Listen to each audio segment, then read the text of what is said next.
poblaciones. Bueno, ahora vamos a ver una introducción a la genética de poblaciones. Vamos a ver algunos conceptos muy breves. También sobre este tema van a volver cuando comiencen los mejoramientos animal y vegetal, tanto herencia cuantitativa como genética de poblaciones. Vamos a ver conceptos básicos que necesitan luego para iniciar los mejoramientos. Entonces, nuevamente nos ubicamos en el programa. Última unidad, introducción a la genética de poblaciones. Y vamos a ver la estimación de frecuencias alélicas y genotípicas, la ley de Hardy-Weinberg, cuáles son los factores que alteran las frecuencias alélicas y genotípicas, y vamos a mencionar procesos de mutación, deriva génica, migración y selección.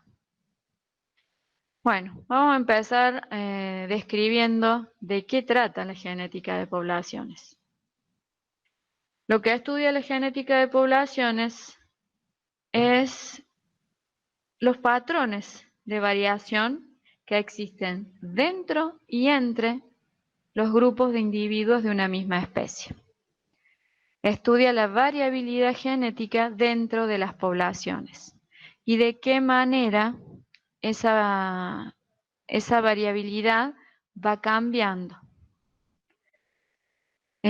Vamos a definir como individuos de una población a aquellos que comparten un mismo pool génico, eso es, comparten un conjunto de genes, que viven en una misma zona geográfica y que tienen posibilidades reales o potenciales de aparearse entre sí. Eso es una población. Para nosotros que trabajamos en producción, en cultivo o en cría de animales, nuestros cultivos son poblaciones. Nuestros animales, los animales del tambo, los animales de la cabaña, son poblaciones. Nosotros podemos medir la variabilidad a distintos niveles. Lo que hemos visto hasta ahora son características morfológicas. Hemos hablado de formas, colores, tamaños. Todo eso hace a que yo pueda caracterizar una población, un grupo de individuos, una raza. También puedo caracterizarlas a nivel bioquímico. Los grupos sanguíneos, por ejemplo, son caracteres que me sirven para... son caracteres bioquímicos que me sirven para definir la estructura de una población en cuanto a los grupos sanguíneos. Yo puedo decir en una población hay tal proporción de individuos de grupo sanguíneo A, tal proporción de grupo sanguíneo B, AB y 0. Y también puedo estudiar la variabilidad a nivel de marcadores moleculares, variaciones que hay a nivel de secuencia de ADN. Que esto es lo que van a ver en la clase del jueves con la profe Betty. En cualquier caso, la genética de poblaciones lo que hace es caracterizar las frecuencias de los alelos para cualquier tipo de carácter. Decir, dentro de mi población yo tengo una proporción de alelos dominantes, una proporción de alelos recesivos, determinar las frecuencias genotípicas de un carácter en una población, ver si hay más homocigotas dominantes, homocigotas recesivos o heterocigotas. Y estudia también los cambios que van sufriendo las frecuencias alélicas y genotípicas a lo largo de las generaciones. ¿Cómo vamos a estimar nosotros la frecuencia de los alelos y de los genotipos? En un grupo de individuos vamos a diferenciar los diferentes genotipos. Vamos a limitar la explicación tomando un solo gen para que sea sencillo de entender. Después de esto ustedes lo pueden extrapolar a la situación que se imaginen. Pero ahora lo vamos a mantener en lo más simple. Vamos a tomar un gen con dos alelos. Entonces, Para un gen con 2 alelos, yo tengo 3 posibles genotipos. Cuando yo estimo la frecuencia de los genotipos, lo que hago es decir, ¿cuántos individuos de la población representan un genotipo particular sobre el total de individuos? Si tengo 100 individuos, ¿cuántos son homocigotas recesivos, cuántos son heterocigotas y cuántos son homocigotas dominantes? La frecuencia de los alelos se refiere a cuántos alelos de cada tipo tengo sobre el total de alelos que tiene la población. Vamos a llegar a un ejemplo práctico para que queden más claras estas ideas.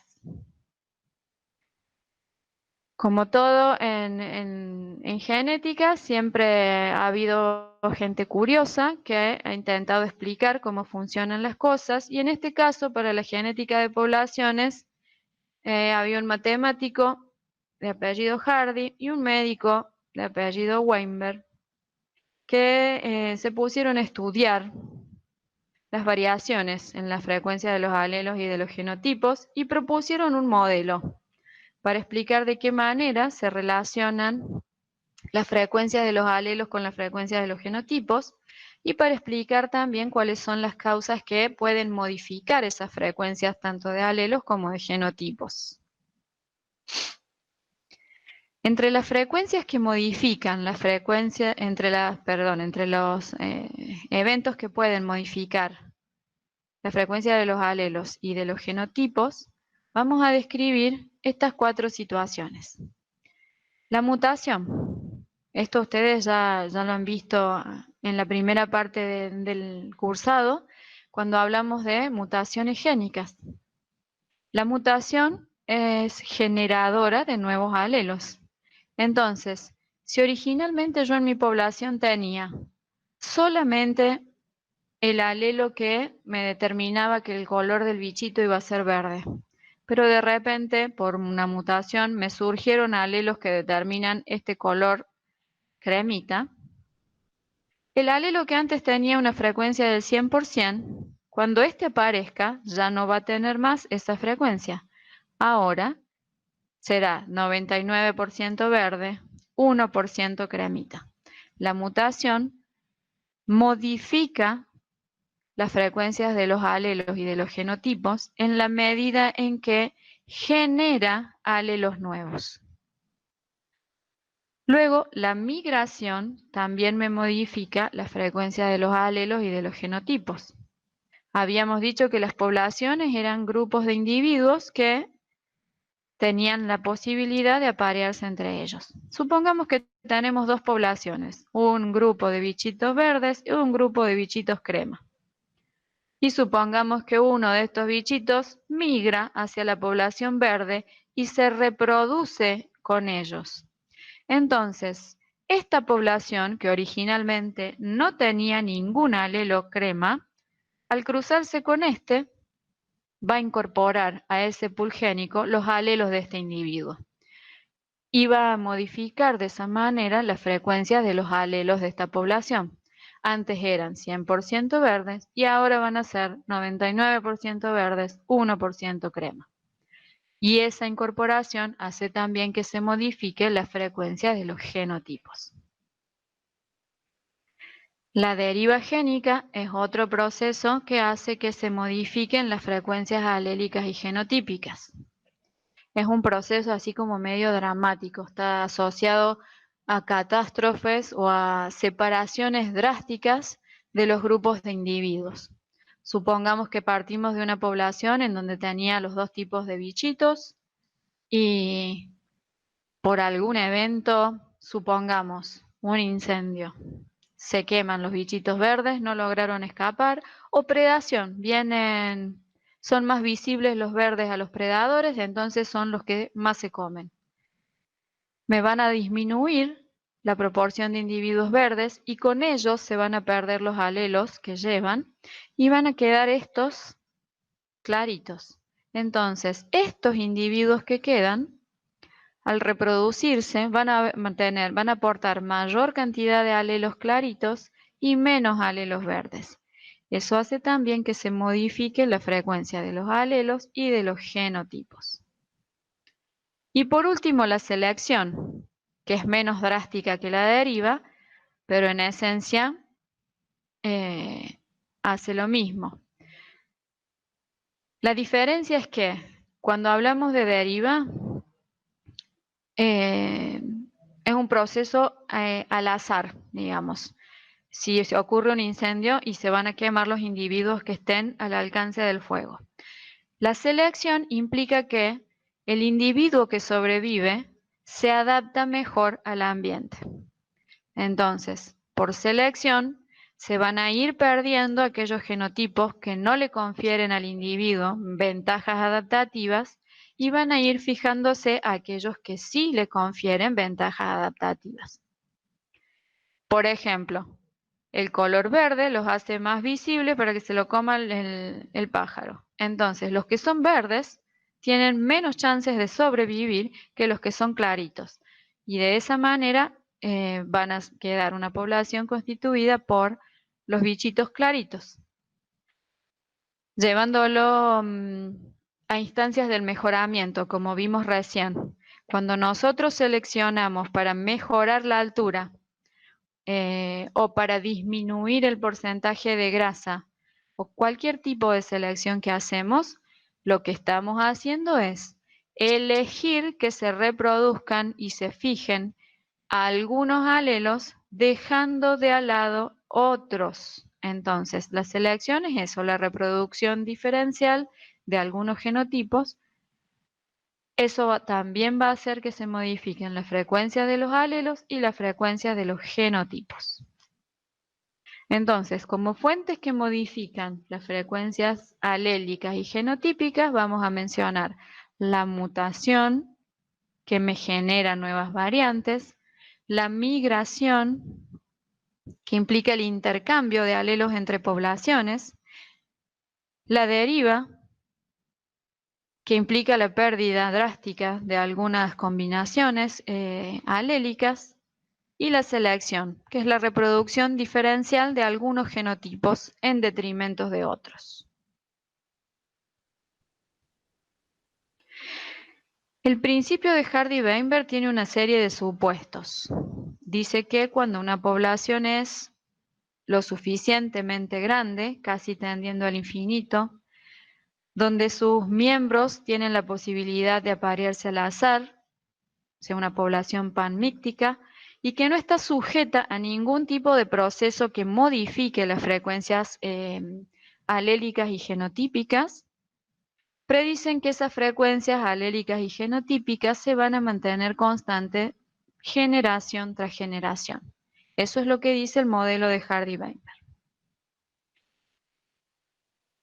Cuando se cumplen esos supuestos, la reproducción por sí sola no puede alterar las frecuencias alélicas ni genotípicas. Esto es, la endogamia no me modifica la frecuencia de los alelos.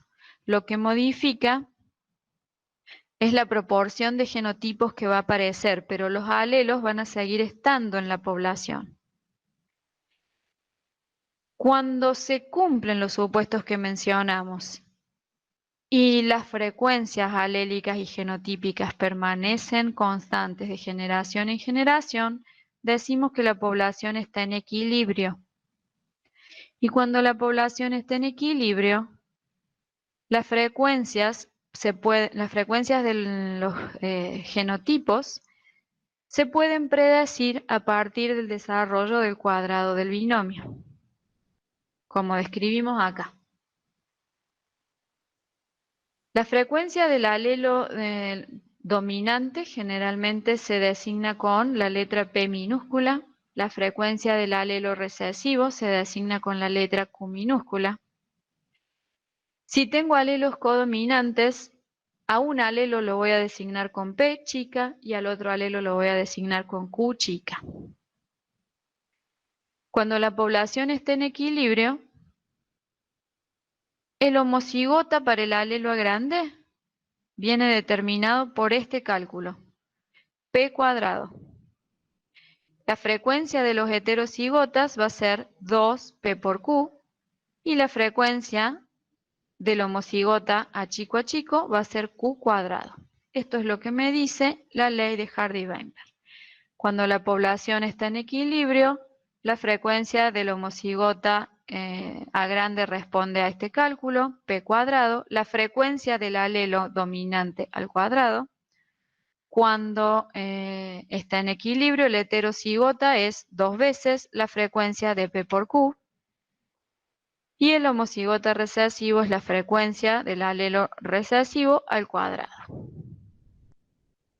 Puestos en términos del cuadrito de Punnett que ya habíamos analizado antes. ¿Por qué decimos que esto se cumple de esta manera? En una población yo voy a tener gametas femeninas y gametas masculinas que van a llevar alelos A grande y alelos A chica. Y las frecuencias de esos alelos van a ser P y Q. Cuando en la descendencia de esos individuos aparezcan individuos homocigotas, esos individuos se habrán formado por la unión de gametas A grande con frecuencia P. Si hacemos P por P, nos queda P cuadrado. De ahí viene el hecho de que la frecuencia del homocigota A grande se estime como P cuadrado. Los heterocigotas van a aparecer debido a la unión de gametas A grande con gametas que lleven A chica. Y voy a tener estos dos individuos o estas dos combinaciones de heterocigotas. El alelo A tiene la frecuencia P, el alelo A chico tiene la frecuencia Q. Y si me aparecen dos individuos heterocigotas, yo voy a tener 2 veces P por Q. Acá tengo la frecuencia de mis heterocigotas. Y la frecuencia de los homocigotas recesivos la voy a estimar como Q cuadrado. Estos individuos se me van a originar por la unión de gametas A chica con frecuencia Q con gametas A chica con frecuencia Q. El homocigota recesivo tiene la frecuencia Q cuadrado.